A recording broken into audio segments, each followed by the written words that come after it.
অসম সরকার অমানবীয় উচ্ছেদ বন্ধ করক, এনকাউন্টার বন্ধ করক, অসমের বাংলাদেশের রাষ্ট্রীয় উমেশ হিসেবে স্বীকৃতি দিয়ক, এমএসিএ জিন্দাবাদ, মুসলিম ছাত্র সন্থা জিন্দাবাদ। মুছলিম ছাত্ৰ সন্থা অসমৰ কেন্দ্ৰীয় সমিতিৰ উদ্যোগত মহানগৰী সচলৰ ধৰ্মঘট কাৰ্যসূচী ৰূপায়ণ।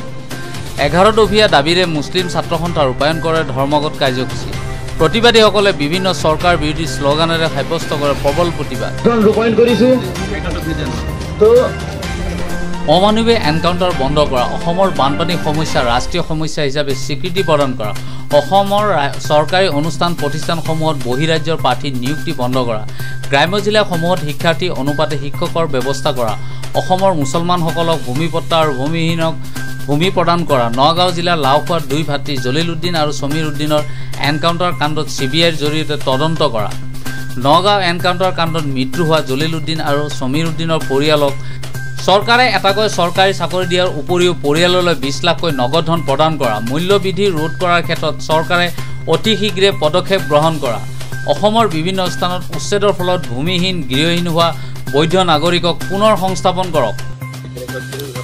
প্ৰথম কথা হ'ল আজি ধৰ্ণাস্থলীত আমাৰ আজি 2-3শ যি প্ৰতিবাদী কাৰ্য হঠাৎ থিয় হৈছোঁ, আমি বহিছোঁ, এয়া আচলতে চৰকাৰখনক আমি এটা ছিগনেলহে পঠাইছোঁ। আপোনালোকৰ জৰিয়তে আমি চৰকাৰখনক আৰু ৰাজ্যবাসীক জনাব বিচাৰিছোঁ, আমাৰ সমস্যা যদি সমাধান নহয় তেতিয়াহ'লে কিন্তু আমি আগন্তুক দিনত আমি দিছপুৰ ঘেৰাও কাৰ্যসূচী হাতত লৈছোঁ। ইয়াৰ ওপৰতো প্ৰয়োজন সাপেক্ষে আচলতে দিল্লীৰ যন্ত্ৰ মন্ত্ৰতো আচলতে আমি ধৰ্ণা দিবলৈ আমি বাধ্য হ'ম আৰু বিভিন্ন আমি ৰেলপথসমূহ অৱৰোধ কৰাৰ কাৰ্যসূচী আমি প্ৰস্তাৱ লৈ থৈছোঁ। অসম বন্ধৰ দৰে কাৰ্যসূচী প্ৰস্তাৱ ল'বলৈ আমি লৈ থৈছোঁ। চৰকাৰখনে বিভিন্ন ভাবুকি আমাক দিয়ে, সেইবোৰ ভাবুকি আমি ভ্ৰক্ষেপ নকৰোঁ। আমাৰ প্ৰতিবাদী হত্যা আমাৰ আৱাজ আমাৰ বন্ধ নহয়, আমি আমাৰ প্ৰতিবাদ কৰি থাকিম যেতিয়ালৈকে আমাৰ জাষ্টিছ নহয়। চ' নো জাষ্টিছ নো ৰেষ্ট। 3 ঘণ্টা ধৰ্ণা কাৰ্যসূচী আমি ৰূপায়ণ কৰি আছোঁ। আজি এই ধৰ্ণা কাৰ্যসূচীৰ জৰিয়তে আমি আচলতে অসম চৰকাৰৰ মুখ্যমন্ত্ৰীলৈ আমি 11 দফীয়া এটা স্মাৰক পত্ৰ প্ৰেৰণ কৰিম, যাৰ প্ৰতিলিপি আমি দেশৰ প্ৰধানমন্ত্ৰী গৃহমন্ত্ৰীকে আদি কৰি বিভিন্ন বিভাগীয় মন্ত্ৰীলৈ আমি প্ৰেৰণ কৰি আছোঁ। আমাৰ প্ৰথম দাবীটোৱে আছে যে অমানৱীয় যি এনকাউণ্টাৰ চলি আছে এই এনকাউণ্টাৰ বন্ধ হ'ব লাগে আৰু এনকাউণ্টাৰৰ নাম লৈ কেনে আচলতে অসমৰ মুছলমানসকলক মুক্ত হত্যা যি চলাই আছে এই আচলতে গৰিহণাৰ যোগ্য ধিক্কাৰ জনাইছোঁ। এই এনকাউণ্টাৰ বন্ধ কৰাৰ কাৰণেও আমি দাবী জনাইছোঁ। আপোনালোকে জানে আজিৰ পৰা 20 দিনমান আগত নগাঁও জিলাৰ লাওখোৱাৰ যি হত্যাকাণ্ড আচলতে এনকাউণ্টাৰ নাম লৈ কেনে ফৰেষ্ট বিভাগৰ গুলীত 2 ভাতৃ জলিল উদ্দিন আৰু সমীৰ উদ্দিনক যি 0 পইণ্টৰ পৰা বুকুত গলিয়াই মাৰিছে তাৰ আচলতে তদন্ত আমি CBIৰ জৰিয়তে তদন্ত এটা কৰিবৰ কাৰণেও আমি দাবী উত্থাপন কৰিছোঁ। লগতে ভুক্তভোগীৰ পৰিয়ালক 20 লাখকৈ নগদ ধন আৰু এটাকৈ চৰকাৰী চাকৰি দিয়াৰ বাবে আমি দাবী উত্থাপন কৰিছোঁ। কাজিৰঙাৰ নিজে গাত লাগি থকা এখন বিল লাওখোৱাৰ ওচৰতে নগাঁও জিলাত এই বিলখন আচলতে মাছমৰীয়া ৰাইজৰ কাৰণে আবণ্টন দিয়াৰ বাবে আমি দাবী উত্থাপন কৰিছোঁ।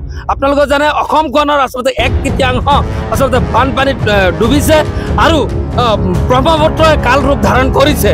গতিকে নমামি বুলি পূজা অৰ্চনা কৰা চৰকাৰখনক আমি আহ্বান জনাইছোঁ যে আপোনালোকে যি পূজা কৰিছিলে সেই নদীয়ে কাল ৰূপ লৈছে।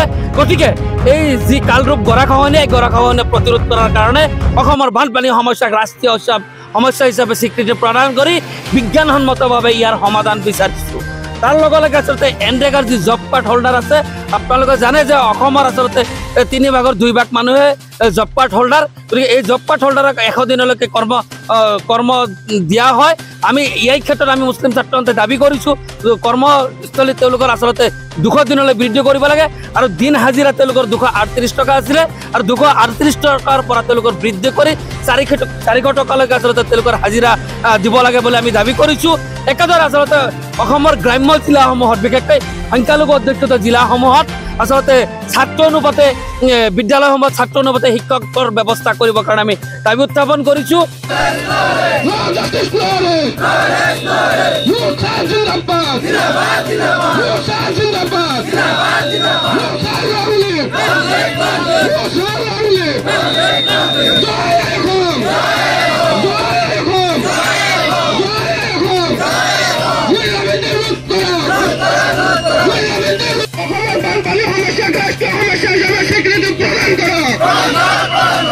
সৰকাৰি অনুষ্ঠান প্ৰতিষ্ঠানসমূহত বহিৰাজ্যেৰ প্ৰাৰ্থী নিযুক্তি বন্ধ কৰো।